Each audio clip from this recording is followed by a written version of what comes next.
Hi creators, it's Doro Kiley with CreationCoach.com, and I had a great walk this morning. And I knew what the answer to my next question was, but I thought I'd share this picture here with you. Now, what's the first thing that came to your mind? What do you think that is? For me, for many years, I always just assumed that this was poison ivy. But it turns out, if you look closely at the stem, you'll see little thorns, prickers. And that means that this particular plant here is a black raspberry. Poison ivy does not have any stickers. Those little thorns are not present in poison ivy. So that's our little lesson today. Now, today I want to talk about this. I was just browsing through internet, YouTubes, and I came across this little talk about the meek shall inherit the earth. And I have thought about that I thought, what is that? What does that mean? The meek shall inherit the earth. Is that a good thing, or do they just get left behind, or what does that mean? And so that's one of the many questions I've asked over my lifetime, and I have come to a feeling after studying years of Buddhism and everything that this word meek is a poor translation. I believe what it actually means is serene. Meek indicates a form of stupidity or lack of self-worth or lowly. It does not seem to have a good connotation. But serene, for me, is very powerful. For me, it means balance. There's a good story out of Japan. Japan has good stories. In fact, I'm going to post one below.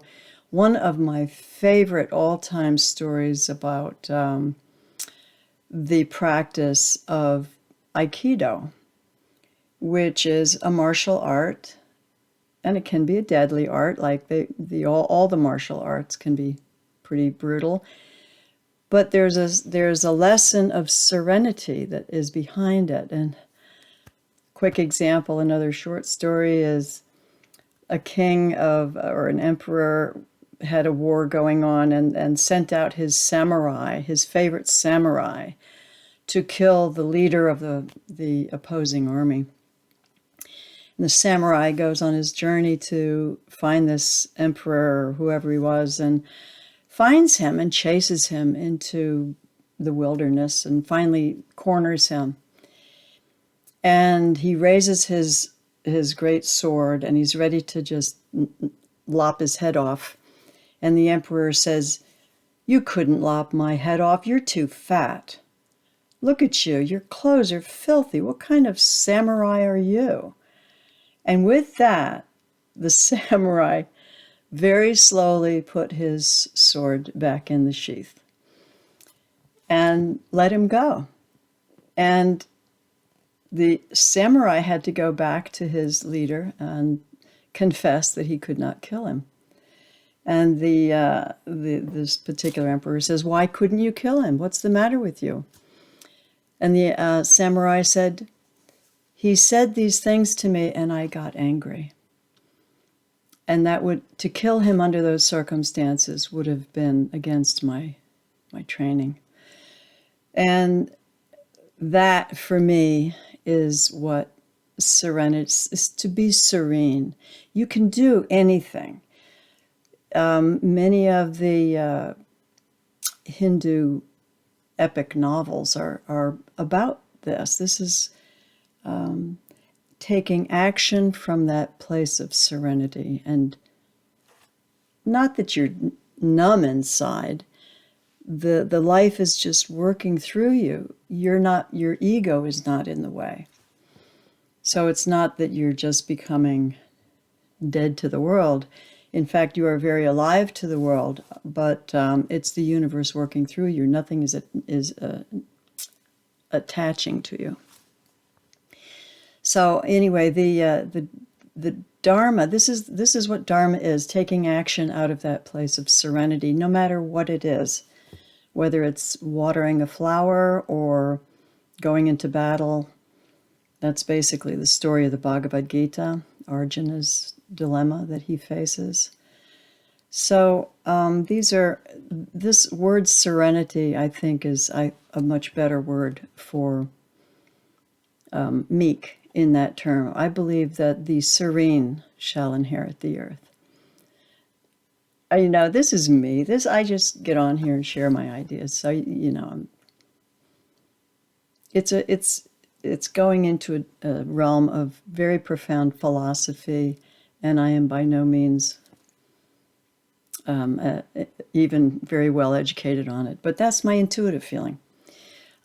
So the reason I bring this up is because I sense right now in this world there's so much turmoil, there's so much going on underneath the hood that things could lead towards an unpleasant expression.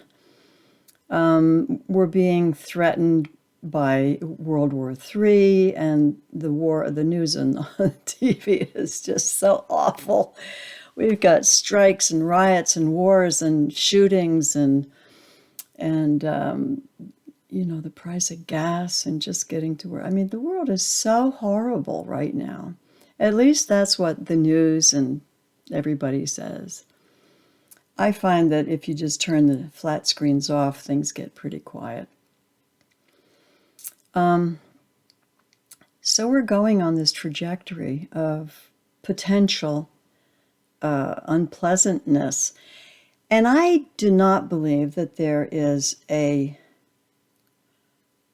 already existing or an inevitable future coming at us. I don't believe that. I believe there are infinite futures, trillions of possibilities, parallel realities. We are the ones picking and choosing which way we want to go. Right now, it feels like a lot of media is kind of aiming us in this pretty scary direction. And my sense is we don't really have to go there. It's kind of being thrown at us. But if we shift the attention, and the video below by Ram Dass will really spell that out, how the attention can shift and completely change the story. So I don't believe there's an inevitable future coming at us, that, we just have to learn how to deal with it and fight the bad guys. I do not believe that. In fact, I don't think putting any fuel on that fire is a good idea. It just adds to it. So the serene shall inherit the earth. So the question is, what earth? Which parallel reality? What does it look like? What does it feel like? Are we still fighting each other? Are we getting along? Are we fascinated with what each other has to teach us? What does our future feel like? I believe we do like to be challenged. Certainly we pay to go to the movies and pay for video games, and we pay for our emotions to be jarred and kind of thrown around like a roller coaster. We like that feeling. But do we want it in our reality? We have to, I think, really be clear about that. Because we're going into a place now with technology where it's going to be harder and harder to tell the difference between what's real and what's not real. The deep fakes and metaverse, who knows where it's all going. It's basically going where we want it to go.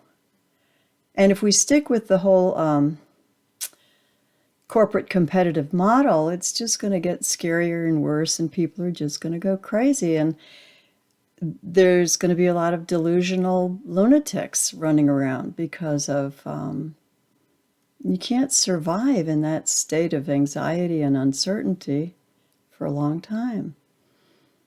So let's get clear. Let's get clear about what we want. How does it feel to be in a place where it feels good or feels right? I mean, if you're enjoying this reality, I believe realities can divide. I think you can go that way and I'll go this way. And it's a parallel universe, so it's not like we have to chop the world in half. There's billions of realities out there. Gotta love quantum physics. It helps to put things in perspective. So yeah, where are we going? What do we want? What do we want to feel? I think in my world, I want to give music and vibration and sound a bigger seat at the table. I think it has a lot of ability to control and manage and heal our emotions. It can also be used destructively, by the way. And I'm hoping that we can reach a point where we are not fighting each other all the time. And it's good. A little competition is good. Native Americans growing up, the young men would sort of play battle each other or whatever their rights of manhood would be. To be challenged is good for our character. It helps us learn, but we need correct mentoring. We need, I think, some perspective to put it in, because if it's just running rampant, it's destructive to everybody. Back hunter-gatherers, the young men would challenge each other, but the purpose was to become better hunters, to be more physically fit. What are we doing? We're just fighting each other just to kill each other, just to see, what's the point? Why are we really being trained to enjoy this? Don't think this is what we're supposed to be as humans. I'm sure it's not. So let's see. My favorite story that has to do with Dharma is the Ramayana. Now, the Ramayana is one of those wonderful Hindu novels. It's like the Bhagavad Gita inside the Mahabharata. But the Ramayana is my favorite story because it's about this monkey, Hanuman. And Hanuman is devoted to God. He's the higher forces of the universe. He's committed. Now, the monkey lives on the earth, Hanuman's living on the earth, and this bad guy, like alien bad guy, Ravana, comes and takes over the earth and just, ramsacks everything. And there's a prince calls down, or this king calls down, please God, help us here. So down comes Ram. Ram is a god. He comes down and he is teamed up with Hanuman to rescue the earth, basically. And this bad guy steals Sita. Sita, I think, represents the earth, the feminine nature of the earth. So in that respect, you could say these bad guys came down and just started to take advantage of the earth left and right, basically kidnapping her. And so Ram and Hanuman are on a mission now to save Sita, the daughter of the earth, she's called in the book. And I feel like, gosh, that's like right now. This is, we've got these bad guys that are harming the earth and kind of messing all stuff up. And we want to save the earth. We're trying to rescue her. So it's a great story. That's my favorite story. So the story basically is the Dharma wins. Dharma wins because all the activity, all the actions coming out of Ram and Hanuman and the army, and they are all dispassionate, coming out of absolute perfection, just the next foot in front of the other, leading to the absolute perfect outcome, which is Dharma. It's a beautiful concept. So I'm hoping that our situation, whatever we go into, that we will, be facing it no matter what it is. It's just going home after work to be with the family, or the world falls apart tomorrow. What are we going to do? I think serenity. Follow that place of serenity and you'll know what to do. The universe is working through us. We don't have to. My mother used to say, let God do some of it. It's a good one. It's a good one. So please watch that little video down below of this story of that Ram Dass tells. It's called Way of the Peaceful Warrior. Beautiful story. It's only 8 minutes and 30 seconds, so I highly recommend it. So on that, I will talk to you soon. Stay creative.